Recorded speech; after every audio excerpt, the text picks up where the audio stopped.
Tapping కేసుతో తనకు ఎలాంటి సంబంధం లేదన్నారు బీఆర్ఎస్ ఎమ్మెల్సీ నవీన్ రావు. ఫోన్ ట్యాపింగ్ కేసులో నవీన్ రావును 8 గంటల పాటు సిట్ అధికారులు విచారించారు.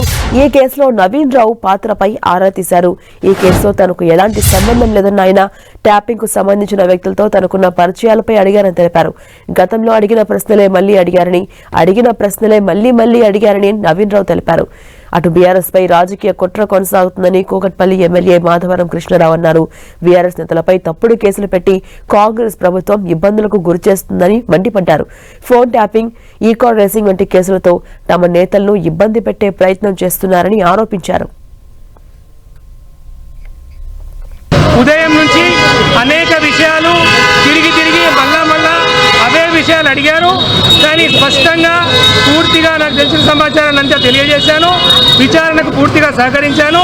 ఫర్దర్ కూడా విచారణ ఎప్పుడు పిలిచినా కూడా సహకరించడానికి సిద్ధంగా ఉన్నా అనే విషయం తెలియజేశాను.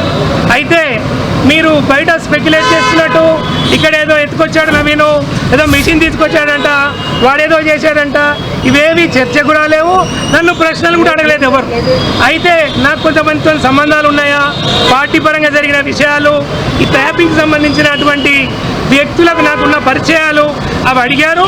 వాటికి పూర్తిగా నిజాలుగా సమాధానం చెప్పాను. ఫర్దర్ మీరు ఎప్పుడు ఆ విచారణకు పిలిచినా కూడా రావడానికి సిద్ధంగా ఉన్నదనే విషయాన్ని క్లియర్గా తెలియజేశాను. Thank you.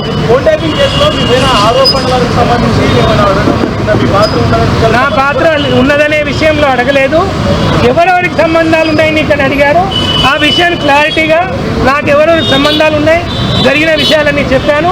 ఎక్కువ డీటెయిల్స్ చెప్పకుండా, because it is subjudicious, further details చెప్పలేకపోతున్నందుకు సారీ. అట్లాంటిది ఏం చెప్పలేదు,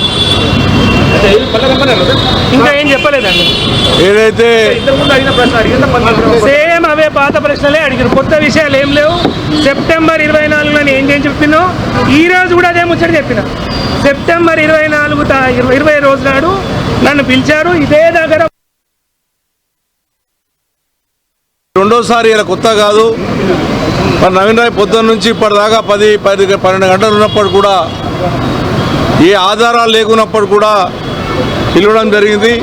ఇది రాజకీయ కుట్రలే భాగమే తప్ప ఇలా ఏ ఒక్కటి కూడా నిజం లేదు. ఇది టీఆర్ఎస్ పార్టీ బల్లాం చేయడానికి మాకు వచ్చినటువంటి కేసీఆర్ గారు మొన్న అసెంబ్లీకి వచ్చిన నుంచి ఈ విధమైనటువంటి వేధింపులకు జరుగుతూ ఉంది. అదేవిధంగా ఒక కులం మీద కూడా జరుగుతూ ఉంది ఈ వేధింపులు. ఇది మంచి పద్ధతి కాదని చెప్పి నేను మీకు తెలియజేస్తా ఉన్నాను.